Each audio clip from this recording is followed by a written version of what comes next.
Hi everyone, welcome to Slow roots.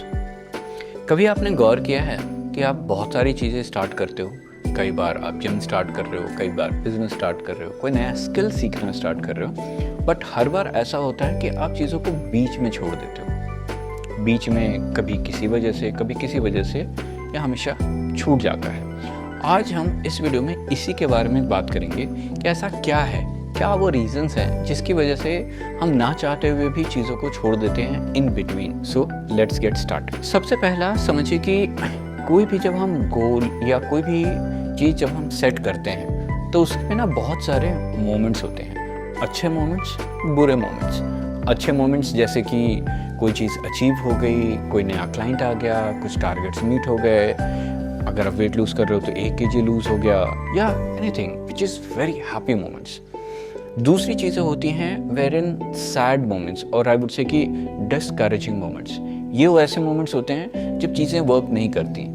मतलब आपने target बनाया था कि 10 क्लाइंट लेना है, लेकिन सिर्फ 4 आए, 2 आए। आपने टारगेट बनाया था कि 5 kg वेट लूज़ करना है मुझे 6 महीने में, लेकिन सिर्फ 1 kg लूज़ हुआ। आपने टारगेट बनाया था कि फैट परसेंटेज मेरा कम होना चाहिए, बट फैट परसेंटेज कम नहीं हो रहा। या वॉट एवर XYZ रीजंस आप देखना चाहते हो, लेकिन वो हुआ नहीं। यानी कि हम कहेंगे इसको कि दे आर डिस्करेजिंग मोमेंट्स। तो इंकरेजिंग मोमेंट, डिस्करेजिंग मोमेंट, ये दोनों मोमेंट्स होते हैं जब आप किसी चीज़ को भी शुरू करते हो या किसी चीज़ को कंटिन्यू करते हो, उसमें आते हैं। And the major reason is कि आप इन मोमेंट्स को कैसे इंटरप्रेट करते हो। आपका दिमाग इन मोमेंट्स को किस तरीके से इंटरप्रेट करता है। क्या वो ऐसे इंटरप्रेट करता है कि this is a new opening, यहाँ पर कुछ नई चीज़ें खुल सकती हैं, यहाँ पर और क्या स्कोप है आगे बढ़ने का। या वो ऐसे देखता है कि यार ये भी नहीं हुआ, ये नहीं हो रहा था, ये भी नहीं हुआ।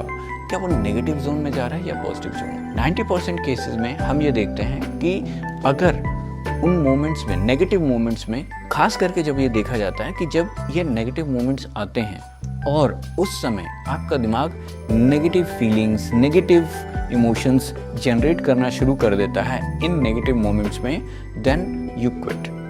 गौर करोगे तो आपको ऐसा ही दिखेगा।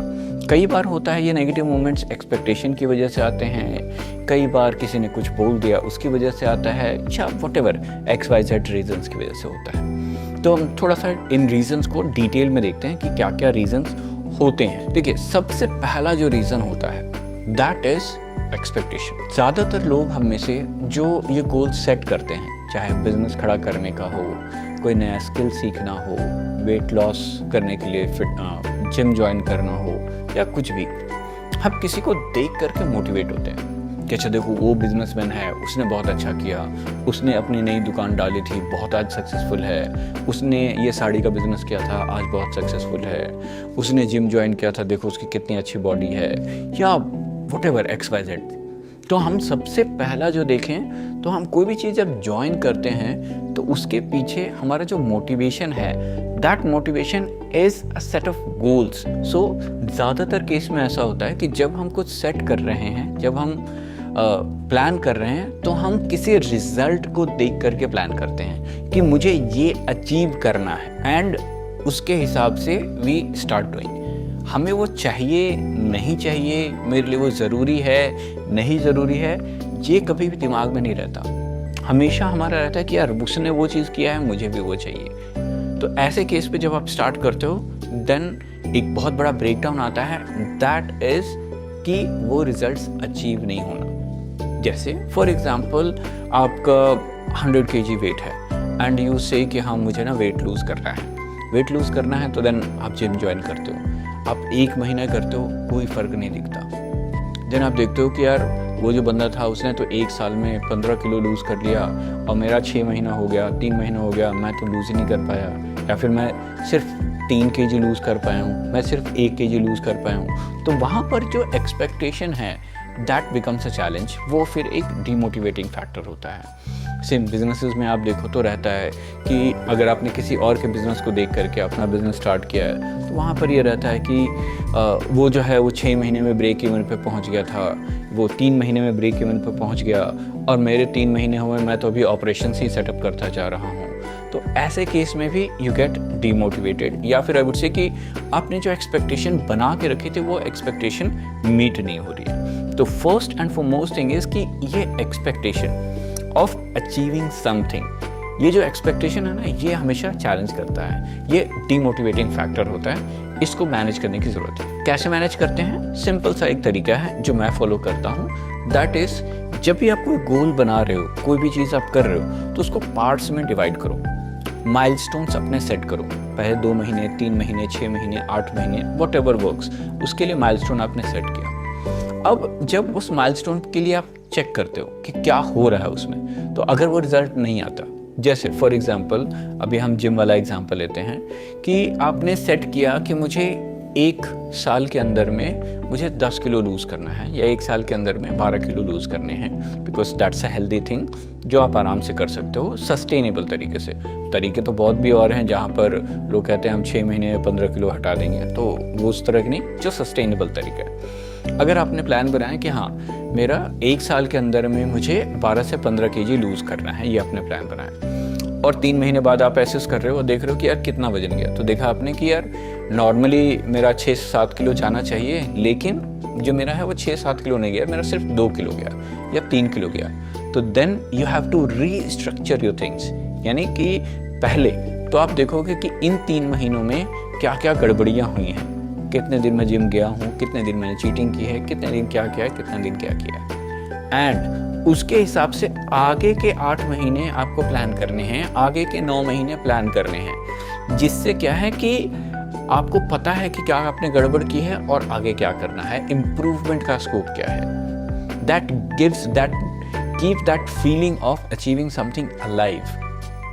ठीक है, सेम अगर आप बिजनेस की बात कर रहे हो, तो अगर 3 महीने में आपका नहीं आया रिजल्ट, 3 महीने में आप ऑपरेशन सेटअप नहीं कर पाए, तो फिगर आउट कि क्या क्या गैप थे, क्यों मैं सेटअप नहीं कर पाया, क्या मैंने एक अच्छा ऑपरेशन मैनेजर हायर नहीं किया, कि मेरे पास फंड्स की दिक्कत थी, ये मेरी सिटिंग प्लानिंग में दिक्कत थी, what exactly it was, and then उसके हिसाब से आगे की चीज़ें प्लान करो। मैं ये नहीं कहता एंड गोल चेंज करना है, बट अगले 8 महीने के अंदर में there will be some extra actions that will be required. तो जब आप वो करना शुरू करते हो, प्लान करना शुरू करते हो, then definitely that works.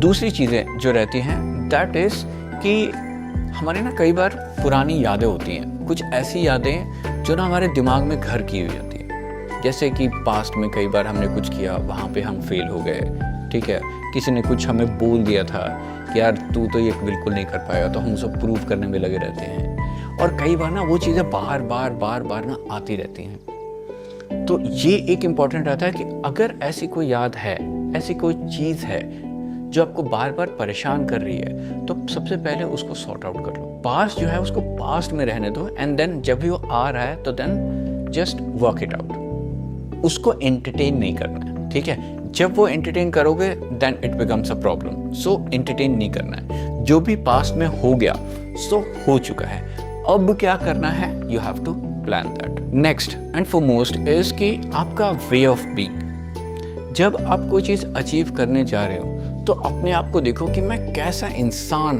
Achieve करने जा रहा है इसको।